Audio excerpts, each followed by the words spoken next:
Hola, episodio número 24, Cerebro Pixel Podcast. ¿Cómo andan, amigos y amigas, invitados, gente que no me conoce y que es primera vez que está escuchando este programa, este podcast? Mi nombre es Augusto, @CerebroPixel en Twitter, Instagram, YouTube, Google Podcast, Spotify, YouTube, en todos lados. @CerebroPixel. Les doy unos minutitos, unos segundos para que... Sí, unos segundos. ¿Cómo que minutos? Ustedes no son tan lentos. Denle a suscribirse, le dan like, comenten, compartan. Ustedes saben todo el drill. Ustedes saben todo lo que necesito de ustedes. Y yo a cambio les doy un episodio nuevo todas las semanas. Los domingos a las 7 de la tarde Eastern Time. Por YouTube, Spotify, Google Podcast. Un episodio nuevo, por supuesto. Cerebro Pixel. Explorando rabbit holes, unos más profundos que otros, unos más divertidos. No, todos son divertidos, ¿no? Iba a decir que unos más divertidos que otros. Lo que pasa es que hay unos que son más intensos, pero eso no los hace menos divertidos. Pasa que lo que he notado es que es bien difícil mantener la atención de una persona cuando te vas muy intenso en un tema. Cuando tú te metes a filosofar o a pensar bastante en un tema, ya el podcast o el episodio o el programa o lo que sea tiene otro lente, otro tono, y hay muchas personas que no les gusta nadar en esa melaza espesa, les gusta cositas un poco más ligeras. Pero bueno, aquí hay de todo. Aquí hay aquellas personas que están buscando de verdad filosofar, pensar y meterse en ese batido de avena con leche, cereal y fruta que está así súper espeso. Bienvenidos. Y a aquellos que les gustan unos temas un poco más ligeros, también bienvenidos. Ustedes saben que siempre les lanzo unos temitas bastante picantes. Si no saben, tengo un repertorio ya de 24 episodios con este. Pueden ver todos los episodios en video en YouTube, en donde estoy poniendo un montón de cositas divertidas, imágenes, etc. Y si te gusta más bien disfrutar de este tipo de contenido por audio, como ya les dije, Spotify, Google Podcast. Bien, vamos a arrancar rapidito. Tengo unos titulares acá re interesantes de lo que está pasando hoy en día. Si nos actualizamos y nos sentamos un poco y revisamos entre semana qué coño está pasando en el planeta. Porque me imagino que como yo, todos ustedes pasan la semana medio chusmeando los titulares, pero están simplemente ocupados en la vida. Entonces cuando se sienten a escuchar este podcast dicen, ok, vamos a ver de verdad qué es lo que está pasando. Voy con el primer titular. Hay unos científicos australianos que están tratando de revivir al famoso lobo de Tasmania. Se le conoce científicamente como el Thylacinus cynocephalus. Thylacinus cynocephalus. Mierda. Si no saben quién es, les voy a poner una fotito a continuación. Es un marsupial carnívoro originario de Australia, Nueva Guinea, Tasmania, etc. Yo pensé que era un canino, era como un perro y resultó ser un marsupial. Pero muy interesante como la mayoría de los mamíferos que desarrollaron todo este tipo de dietas o estilo de vida o evolucionaron para ser carnívoros, la gran mayoría terminó pareciéndose o viéndose similar, ¿no? Es como que la naturaleza convergió. Sorry, estamos todos aprendiendo. Es muy curioso cómo la naturaleza convergió en esa solución para el problema. Ok, tú vas a cazar y comer otros animales, tú tienes que verte o ser algo así para que funcione. Y sin ver, sin copiarse, simplemente cuando llegaron todos al salón, ¡oh, mierda! Yo me veo como un perro, tú te ves como un lobo, tú te ves como un lobo de Tasmania. De hecho, le llaman lobo de Tasmania a pesar de que no es un canino. Interesante. Bueno, los científicos lo quieren revivir. ¿Y cómo? Ellos estuvieron durante muchos años tratando de estudiar la secuencia genética de este animal con la intención de poderlo traer a la vida, porque este animal se fue extinto hace ya un par de décadas atrás lo cazaron de hecho hasta extinguirlo. No había una población bastante significante de este animal, y como pueden ver su pelaje era bastante exótico y lo utilizaban para muchas cosas de modas, etc. Y lo cazaron hasta extinguirlo. Me parece que lo extinguieron en los años 1930. A ver, sí, aproximadamente en 1930. No saben en qué año exactamente, pero lo que sucede es que ya aproximadamente en los años 30 dejaron de verlo en la naturaleza, así que lo dieron por extinto. Han habido un par de especies alrededor del mundo que se ha pensado que ha estado extinta y de pronto aparecen de la nada. Simplemente estuvieron por décadas en un nivel mínimo de existencia o de población y de pronto poco a poco empezaron a agrandarse y hasta que alguien los vio. Anyways, este equipo en Melbourne, Australia, recibió una donación privada de casi $5 millones para seguir adelante este proyecto que pretende estudiar y mapear todo el genoma de este animal para después buscar un vientre, alquilar un vientre de otro mamífero, posiblemente de un, aquí le dice un Tasmania Devil, que es un demonio de Tasmania, un otro mamífero marsupial bien raro de esas islas y esa zona del planeta. Quieren utilizar el útero de uno de estos animalitos para entonces meter el protoembrión allí, dejar que se desarrolle, después me imagino que lo sacan y bueno, lo terminan de cocinar en un laboratorio. Aquí, miren, el científico de genética Cerebro Pixel. Entre otros titulares se dieron cuenta que la infección de COVID no solamente afecta órganos como el corazón, el cerebro y los pulmones. Aparentemente tienen registro de estudios en animales que el COVID ha tenido consecuencias demasiado graves en el órgano reproductivo masculino. Hay un decrecimiento en el conteo de espermatozoides, en la calidad y la cantidad de los mismos, que inclusive se percibe meses después de haber sido infectado, lo que ahora están tratando de empujar una investigación a gran escala sobre los seres humanos, porque hasta ahora solamente lo vieron en un par de animales que fueron estudiados y que fueron infectados por el coronavirus. O sea que es muy probable que también nosotros o aquellas personas que fueron infectadas estén sufriendo algún tipo de problema, bien sea de deficiencia eréctil, de conteo y calidad de esperma. Así que mucho cuidado. Aquellos que tuvieron alguna vez COVID y de pronto estaban planeando fundar una familia en medio de esta locura post-pandémica y preguerra, good luck. Habla primero al doctor, chequeate que esté todo bien y no vayas a tener un COVID baby. Anyways, entre otros titulares, está dando mucha vuelta ahora la tiradera entre J Balvin y, en realidad, de René hacia J Balvin. Esto es un problema que ha tenido ya un par de meses en lo que va de año. Es bien curioso porque había rato que no había una rivalidad así en el mundo de la música urbana, del hip hop, del reggaetón, que siempre es un negocio lleno de mucho ego y bueno, bastante tiradera, bastante mierda. Pero me sorprende que ya hace mucho rato René está obsesionado con J Balvin. Y escuchen esto, el 3 de marzo me parece, sí, como el 3 o el 4 de marzo, Residente sacó un nuevo tema en el cual prácticamente es una tiradera de 8 minutos, una canción producida por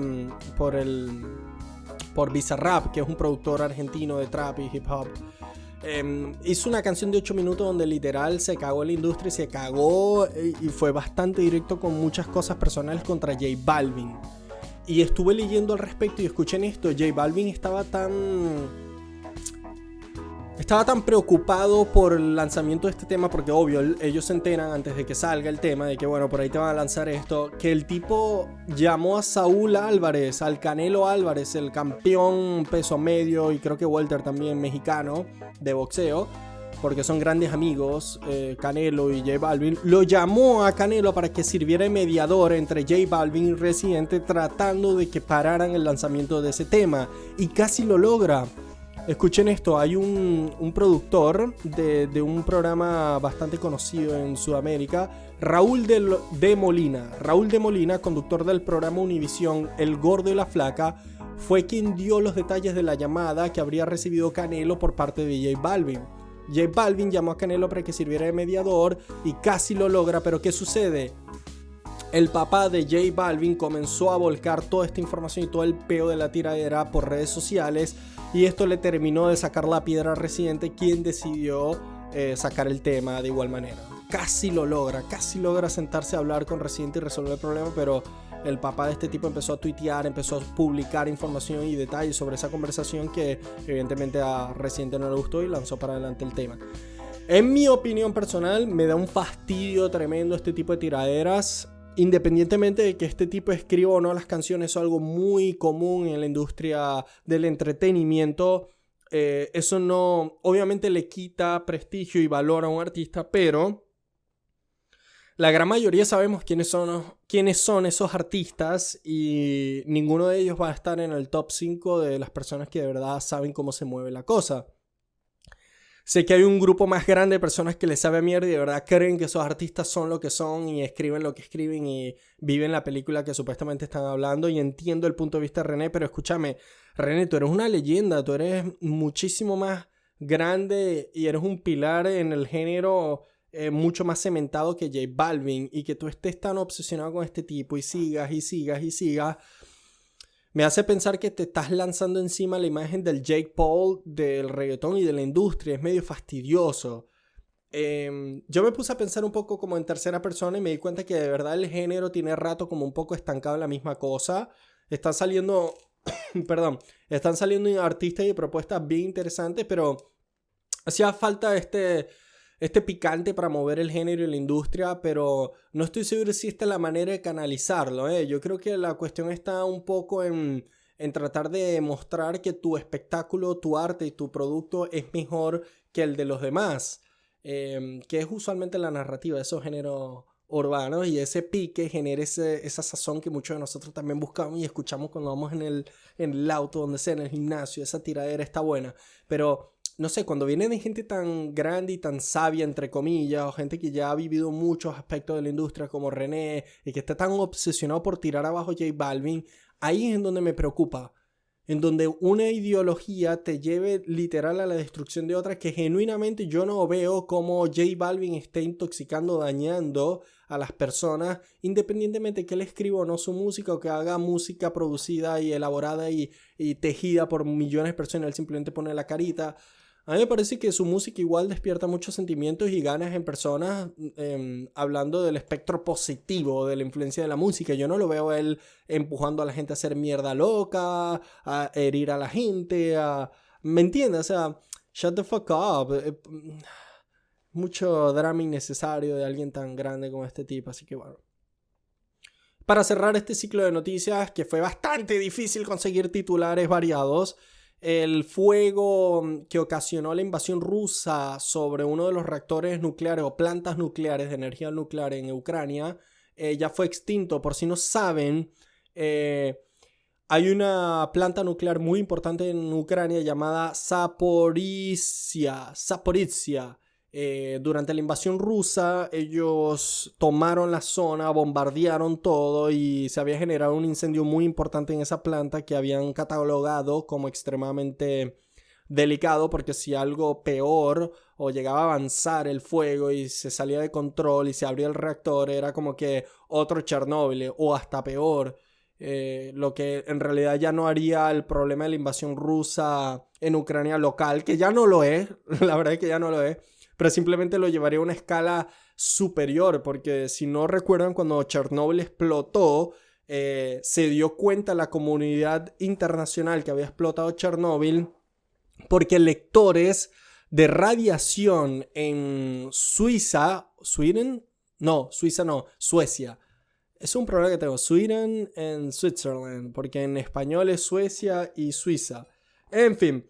Se dieron cuenta en Suecia, por otras plantas nucleares que había en la zona, que los lectores de radiación estaban disparados y no entendían porque ellos no estaban sufriendo ningún tipo de liqueo, o sea, de filtración. Y empezaron a como a rastrear de dónde venía la radiación y se dieron cuenta, oye, es por allá, por Ucrania. ¿Qué pasa por allá, pues?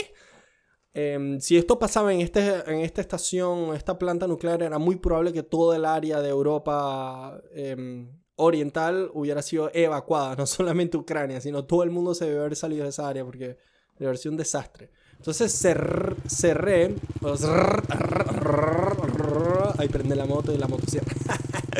Bien, cierro este bloque de noticias o de titulares con ese título, porque obviamente la radiación nuclear es un tema muy delicado y hasta bizarro. Suena como de película, como de historia de sci-fi, ¿sabes? De cine. Y cierro con ese titular porque me da paso al tema de hoy.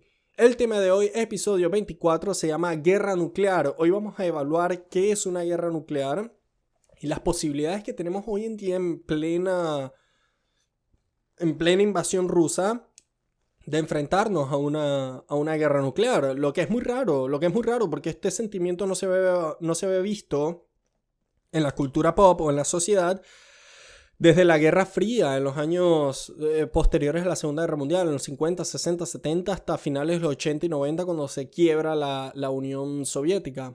Es bien raro, porque recuerdo cuando yo era chico, yo escuchaba todos estos cuentos de la Guerra Fría, de la Segunda Guerra Mundial, del apocalipsis nuclear, y para mí era tan vago, yo no lo sentía, yo sentía que fue una etapa bastante lejana y que bueno, no se iba a volver a repetir y que yo en mi vida iba a preocuparme por una guerra nuclear.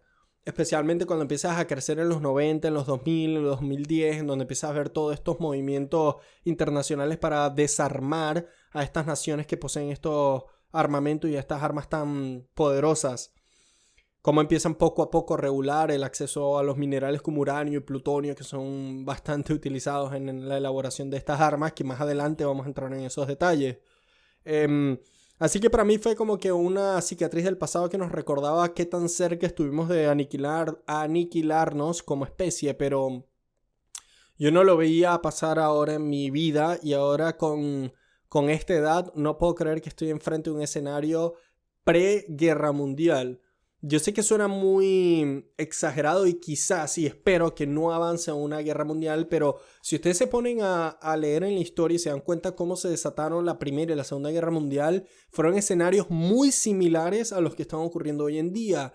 Y lo peor es que durante esa época la gente también tomó actitudes como la mía en este momento, donde nunca creyeron que fuera a explotar. Como que eso no va a llegar a una escala mayor a la regional, y evidentemente llegó y se llevó la vida de muchísimas personas y esculpió el panorama geopolítico mundial. Entonces han visto un montón de memes, me imagino todo el mundo está ahorita metido en internet y están viendo todos estos memes de como que ya yo no quiero ser parte de eventos históricos mundiales, por favor déjenme vivir en paz. Pero es que yo no creo que nadie en esta puta vida se vaya de esta experiencia y se muera sin haber vivido algún tipo de evento que moldee la sociedad y el planeta y nuestra especie como la conocemos. Es porque nosotros avanzamos y vivimos bastante acelerados, porque nuestra existencia es muy cortita, entonces pasa tanto en nuestro tiempo de vida. Nosotros solamente vivimos en promedio que 70 años, 65 años. Estoy diciendo en promedio porque obviamente, mira, yo tengo una abuela de 103, 104 años, o sea, olvídalo, hay gente que le echa un poco más allá del promedio, pero en promedio la gente no vive más de los 75, 80 años. Claro, en países desarrollados creo que eso se puede traspolar a otro tipo de métrica, pero anyways, creo que por eso es que sí o sí, así sea tu periodo de existencia de vida, sea el más aburrido de la existencia humana, sí o sí vas a vivir algún tipo de evento que canalizó esos ríos de la existencia y del tiempo en lo que desemboca hoy en día. Y hoy está pasando uno muy interesante. Interesante no quiere ser sinónimo de algo positivo. En este caso va en todo el sentido de la palabra interesante. Es interesante ver cómo eventos de hace más de 40, 60 años se desembocan en la tensión geopolítica que está ocurriendo en este momento en Europa del Este. Es muy loco, es como ves un efecto dominó que la primera pieza ¡ping! Fue derribada hace tanto tiempo y explota todo este peo recién hoy. Y estamos al borde de una guerra, esa es la verdad. Espero, este es el tema, yo voy a decir lo siguiente, espero que los líderes mundiales y los políticos que mueven todas estas cuerdas en la sociedad de verdad estén pensando de manera inteligente y precisa para evitar ese peo, pero la realidad es que mientras más pasa la historia te das cuenta que muchos somos humanos y que tenemos los mismos problemas, las mismas capacidades, los mismos demonios, y son esos mismos inteligentes o líderes mundiales que terminan empujando a la gente al precipicio de la guerra. Entonces voy a dar paso al tema de hoy sobre la guerra mundial. Sobre una guerra nuclear. Shit, lo siento, es que estoy así como medio...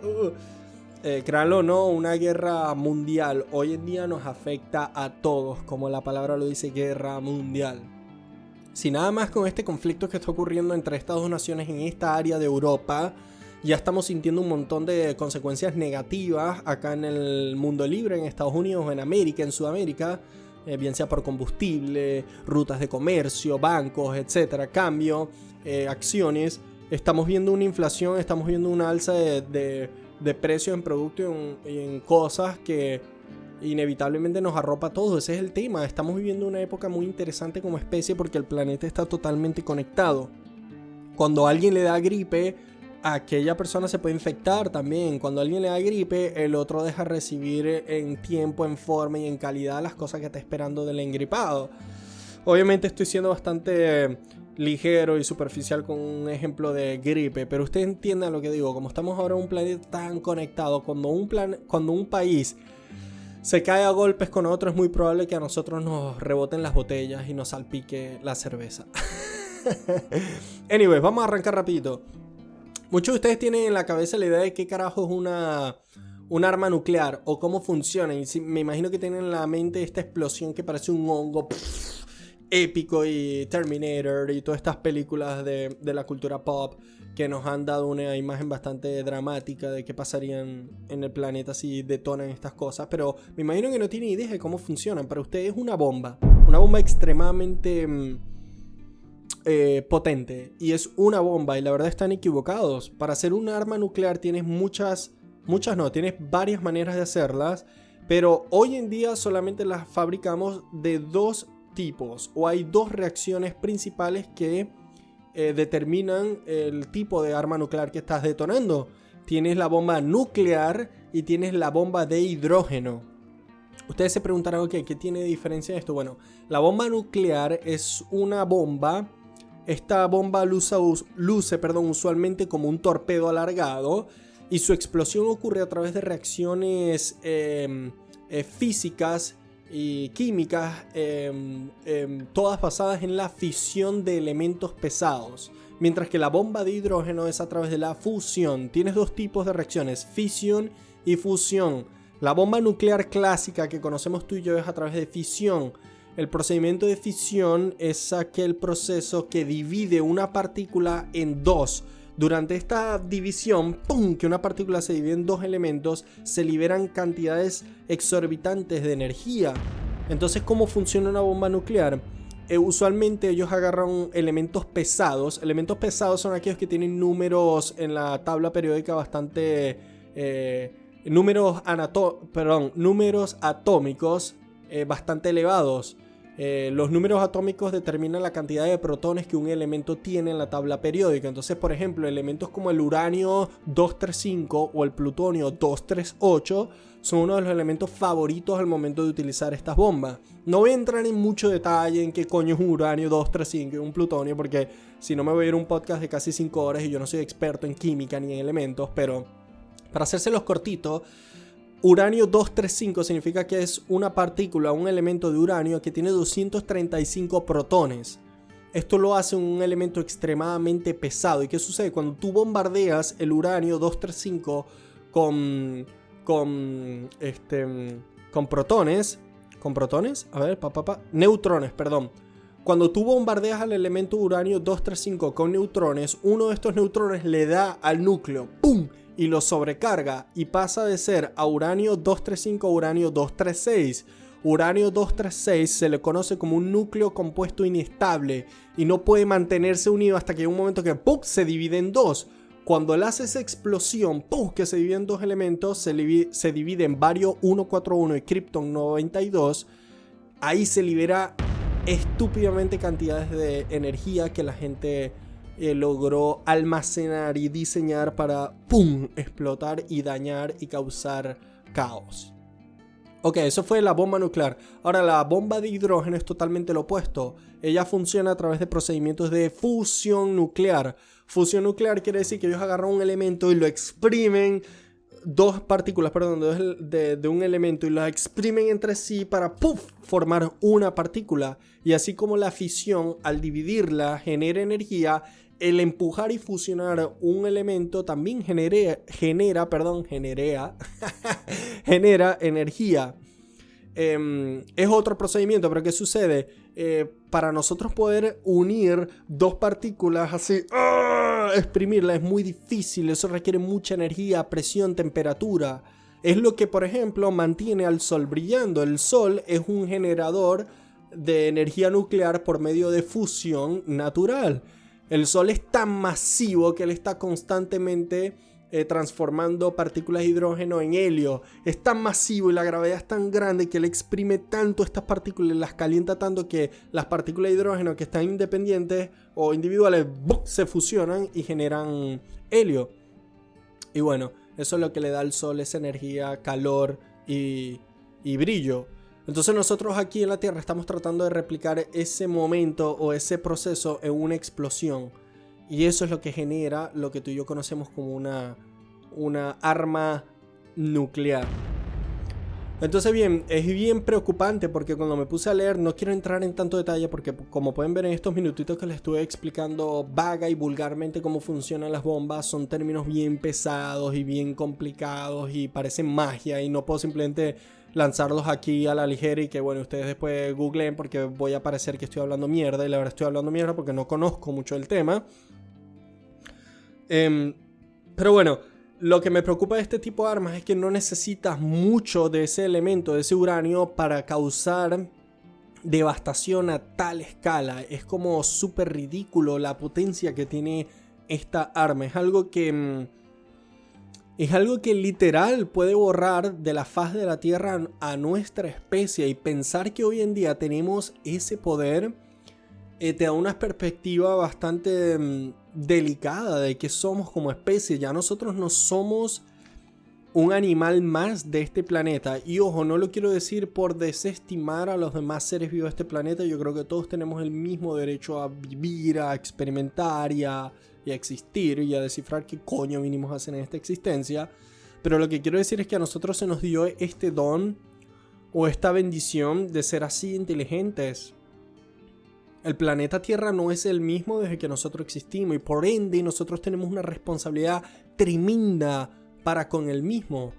Si nosotros tenemos el poder y la habilidad de hacer este tipo de armas que pueden literal evaporar y derretir capítulos completos de la existencia de este planeta, nosotros tenemos que también agarrar o asumir una responsabilidad, otra postura para el planeta, para los demás.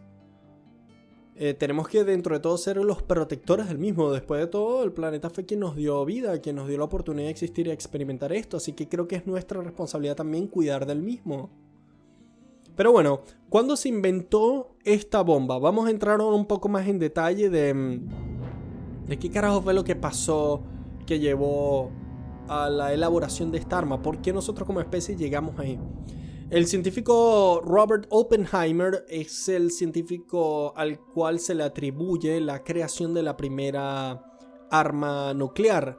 ¿Qué sucede? Después de la invasión en 1939 de la Alemania nazi sobre Polonia, Oppenheimer, Einstein y muchos científicos renombrados del planeta durante esa época, que la mayoría estaban residenciados en Estados Unidos, ellos sabían de la posibilidad que tenía el Estado nazi o el Estado alemán en ese momento de generar un arma que pudiera inclinar la balanza de la guerra a su favor.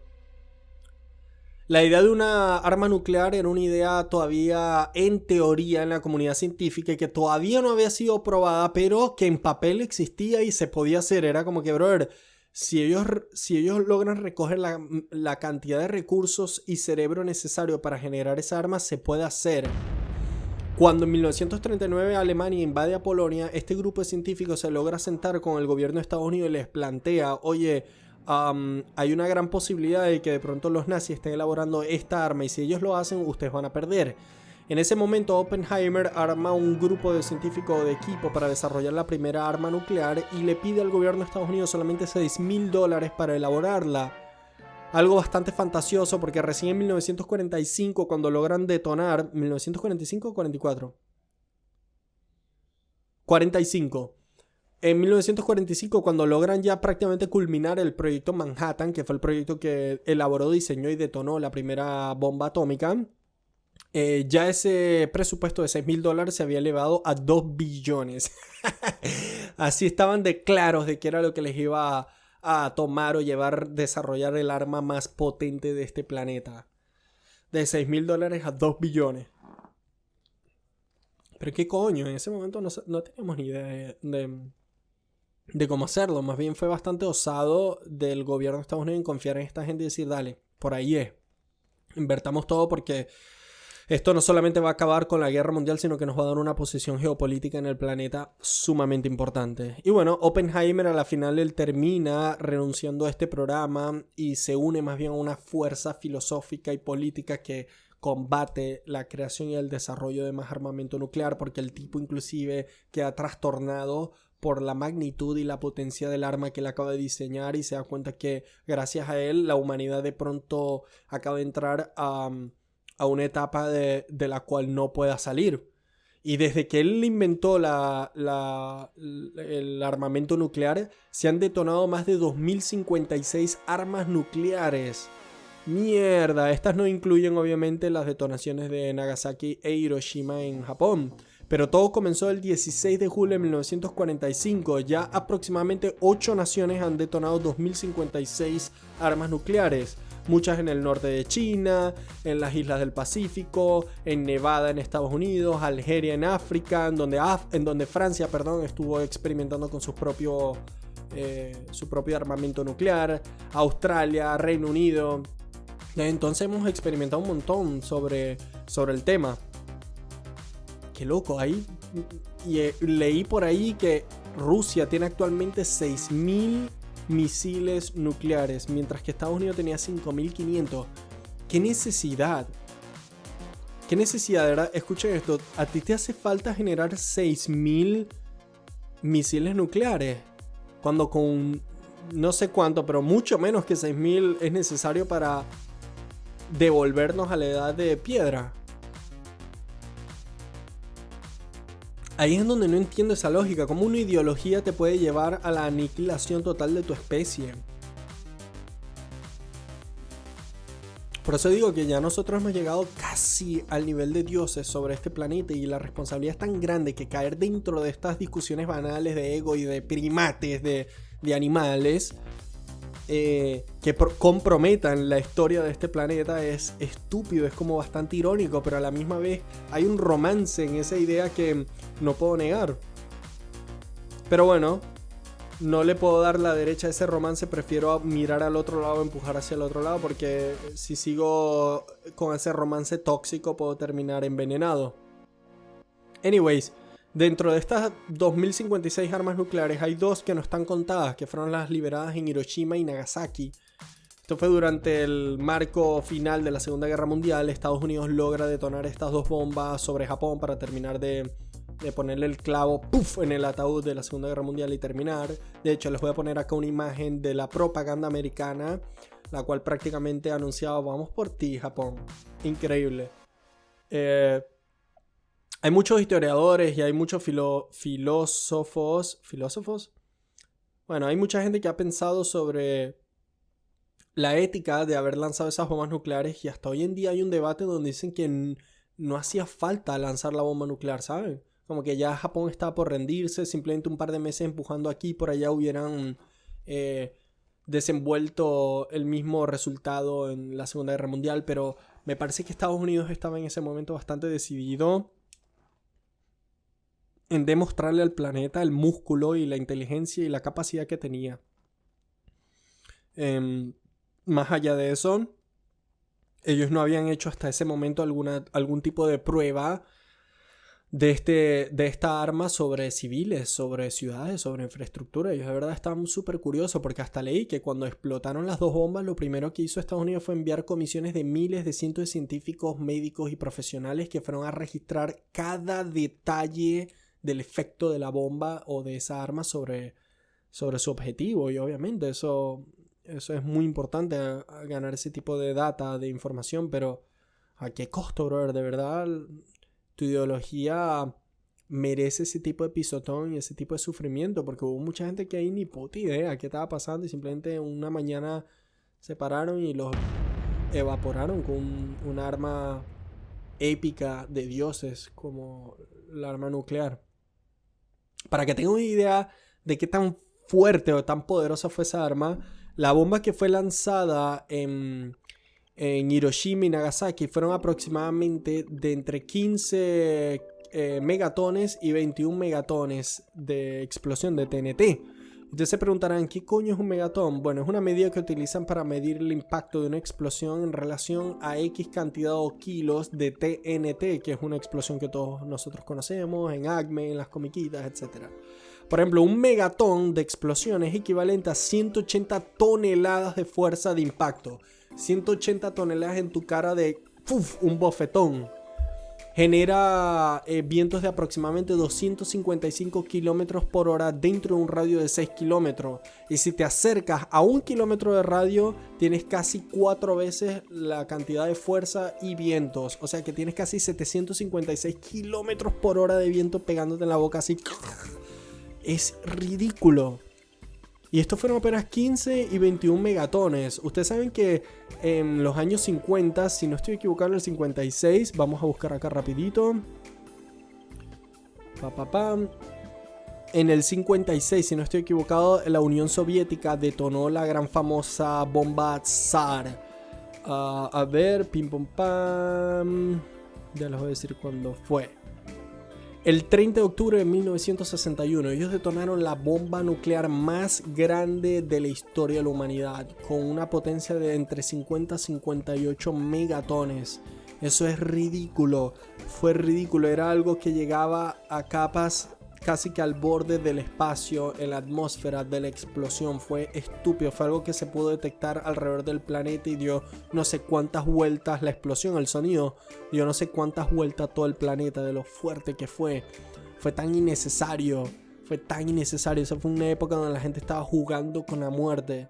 La Unión Soviética se la jugó con esta bomba, o sea, no tenía ni puta idea. Y entonces me lleva a pensar un poco en el problema que está pasando hoy en día, porque la verdad que Rusia le sabe mierda y ha estado avanzando bastante agresivo y bastante descerebrado sobre Ucrania. Ha estado dejando en la calle, ha estado destruyendo una nación independiente por una ideología, ¿sabes? Un poco el mismo verso del por cuál coño estuvimos a punto de extinguirnos hace décadas atrás con esta crisis de los misiles cubanos en el 60, 62, creo que fue en Cuba y Estados Unidos, donde empezaron a construir cantidades de búnkeres acá en Estados Unidos la población civil. ¿Qué pasa si hoy en día hay una guerra nuclear? Eso sería terrible porque va a cortar todo tipo de suministro de recursos, de comercio. O sea, eso es un problema cuando dos potencias mundiales se encuentran cara a cara en una guerra. Usualmente no son ellas dos solas, se van a traer a todos sus aliados y a la mitad del planeta al conflicto, obviamente. Como les dije ya, este planeta no es par de islas de civilizaciones independientes. Esto es un conglomerado de la misma especie con diferentes áreas y costumbres e idiomas, pero somos la misma cosa. Entonces cuando se caen a golpe los dos más grandes e influyentes del planeta, obviamente todos los demás temblamos.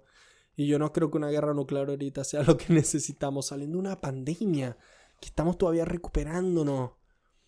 Estos tipos se van a ponerse a lanzar este tipo de armamento estúpido. Aparte, ¿quién coño? A ver, ¿cómo sería el panorama geopolítico? Si Rusia y Estados Unidos se declaran la guerra, ¿quiénes son los aliados de Rusia? Bueno, Rusia es parte de lo que se le conoce...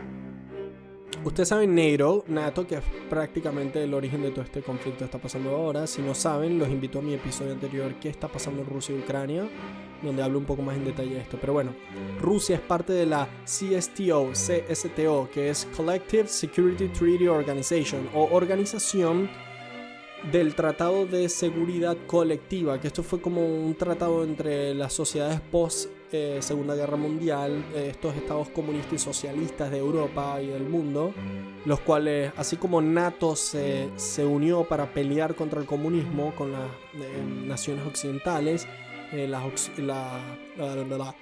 las naciones orientales hicieron su propio bando. Algunos de los integrantes de este bando de la CSTO son Rusia, Armenia, Bielorrusia, Kazajstán, Kirguistán y Tayikistán. También hicieron el Tratado de Varsovia, que prácticamente arropa gente como Albania, Bulgaria, Checoslovaquia, el este de Alemania, que ya no existe, Hungría, Polonia, Rumania y la Unión Soviética. Esto era prácticamente los chicos B y los chicos A eran los del NATO. Anyways, si llega a haber una guerra mundial, vamos a ver algunos de estos aliados tratando de pelear contra el oeste, pero va a ser re interesante porque yo sé que ninguna de las dos naciones quieren apuntar los misiles de armas nucleares porque saben las consecuencias que eso va a llevar para cada una de las naciones. Si los dos deciden aniquilarse, es muy probablemente que Estados Unidos quede mejor parada, pero Estados Unidos le va a demorar décadas y años para volver a ser la potencia que es en día. Eso está muy loco. Y eso tú lo ves en la naturaleza, cuando de pronto el macho alfa que dominaba cierto territorio muere, hay otros que toman su lugar y prácticamente reescriben la historia de todo ese ambiente. Y quizás esto es parte de nuestra naturaleza, pero ¿hasta qué punto?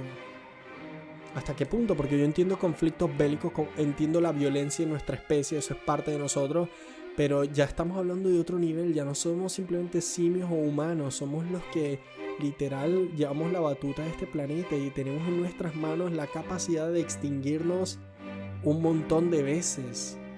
No solo nosotros, jalarnos con nosotros en extinción a millones de especies. ¿Y cómo coño sobrevives a una explosión nuclear? Esto es lo que pasa, el problema no está solamente en la explosión, que de por sí ya es bastante dramática.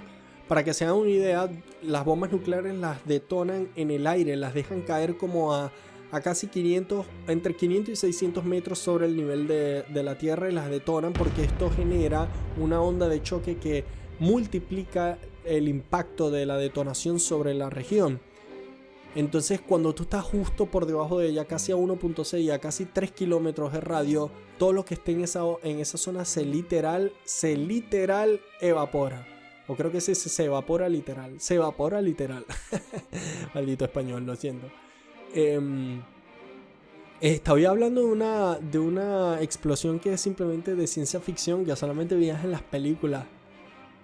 La verdad que tú detonabas eso en la época de la Roma antigua y creerían que eras Dios o que el sol por un momento lo trajeron acá abajo a la Tierra, porque literal en la explosión se genera una temperatura de casi 6000 grados centígrados, que eso es muy cercano a la temperatura sobre la superficie del sol, por un par de segundos. Esa bola de fuego desintegra todo justo abajo y ni hablar del empuje que genera eso a los lados. Porque ¿qué sucede? Tú con 5 PSI ya destruyes... PSI es como una medida de presión. Lo mismo que tú mides para ver la presión de aire en tus neumáticos. 5 PSI ya es suficiente para derribar edificios y causar daño físico. Y estas bombas generan muchísimo más que 5 PSI. Esto desintegra gente con nada más el vacío del empuje de partículas de aire. Y ni hablar del incendio. Por ejemplo, en las bombas de Nagasaki e Hiroshima cuentan que los incendios fueron tan devastadores como la explosión misma. Porque cuando ella explota y lanza primero, cuando explota una bomba nuclear, ella lanza una ráfaga de iluminación o de un destello de luz que deja ciego a todo el mundo. Y hay declaraciones de soldados que durante las prácticas de bombas nucleares, cuando se tapaban los ojos con las manos, decían que la iluminación era tanta que ellos podían ver a través de los párpados y veían los huesos debajo de la piel. Era como una imagen de rayos X en vivo. Así de potente estamos hablando. Entonces, ¿qué sucede? Tienes esa explosión tan grande que literal, si estabas dentro de un radio cercano a la explosión, tú simplemente te prendías en fuego, tu ropa, tu piel, todo simplemente se calcinaba en el momento del calor, de la onda explosiva.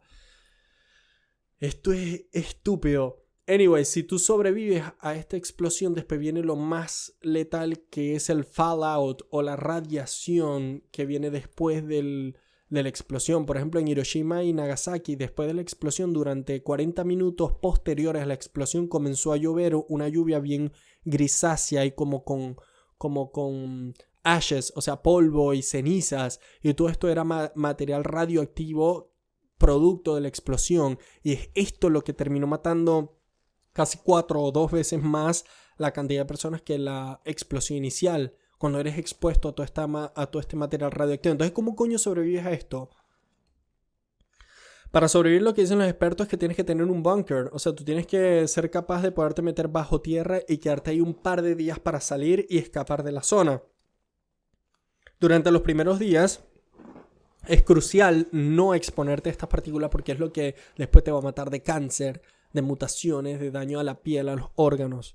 Todo este bombardeo de partículas radioactivas que están disparando micropartículas subatómicas hacia ti y te están jodiendo tu cadenita de ADN. Esto suena muy bizarro, muy mágico, pero es que la ciencia es magia real y me fascina. Por más que sea tan letal y tan maldito este tema, también me da cosquillas en el cerebro, como que wow, esto está muy interesante. Es como bizarro, es como algo que puedes leer en una película de Marvel, ¿me entiendes? Como que algo que explote y algo invisible traspasa paredes, todo, y mata a todo el mundo desde adentro. Entonces, bueno, para cerrar un poco el tema ya, porque me estoy yendo de mambo, yo no creo que justifique la defensa de una ideología, la aniquilación de la especie. Es bastante egocéntrico eso, es bastante... ¿Cuál es la palabra? Es que no tengo palabra para arropar la magnitud de la decepción de ese tipo de pensamiento. Más que todos somos la misma especie. Quizás esto es como un periodo de maduración como especie y espero que podamos sobrevivirlo. Y espero que más adelante miremos atrás esto como una etapa en nuestra existencia. Así como alguna vez no teníamos alcohol, no disfrutamos de ganadería, de agricultura. Espero que algún día nos riamos de cuando nos apuntamos a la cabeza con un arma nuclear y que esto no vuelva a ocurrir. Espero que este conflicto entre Rusia y Ucrania no escale a una guerra mundial en donde alguna de estas potencias se anime a utilizar alguna de estas armas de destrucción de historia y de vida y de humanos. La verdad que es bien loco. Y si me toca irme a un búnker, ¿qué coño me llevaría? Mira, para un búnker te tienes que llevar mucha comida, pero ¿qué tipo de comida te vas a llevar? Puros enlatados, agua, ¿me entiendes? Eso es todo. Yo creo que la gente que va a sobrevivir en un apocalipsis mundial es gente que sepa actividades y habilidades de supervivencia como cacería, agarrar agua, sobrevivir sin toda la dinámica y la cadena alimenticia humana, que nosotros vamos a un supermercado y accedemos a las cosas, bienes y servicios, fuego, agua, etcétera. Toda esta gente que ha construido durante años estos búnkeres y estas estrategias y se han educado y se han entrenado para sobrevivir cazando, etcétera, ellos van a ser el futuro de la humanidad. No tú y yo que estamos aquí pegados a una PC viendo el podcast de Cerebro Pixel. A menos que estés entrenando a cazar. Si ese es el caso, escríbeme por DM y te voy a entrevistar. Anyways, yo me llevaría muchos enlatados, como mucho atún y salmón enlatado, así que con eso puedo sobrevivir. Bastantes pepinos. Me encanta el pepino. Pepinillos sobre todo. Son puros enlatados. Lo que vamos a comer son puros enlatados. O sea que se van a acabar las personas papiadas, porque ya no vas a entrenar y no vas a generar suficiente musculatura. Hay muchas cosas que van a cambiar en nosotros. Y eso es lo más superficial, obvio.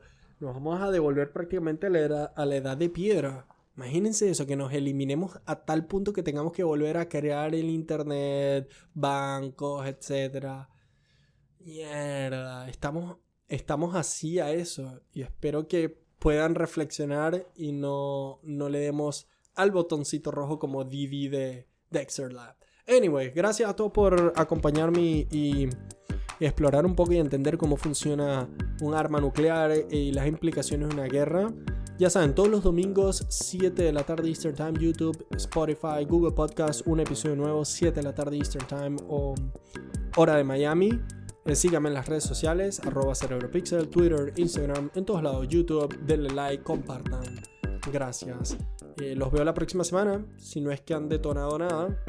Ojo. Chao, chao.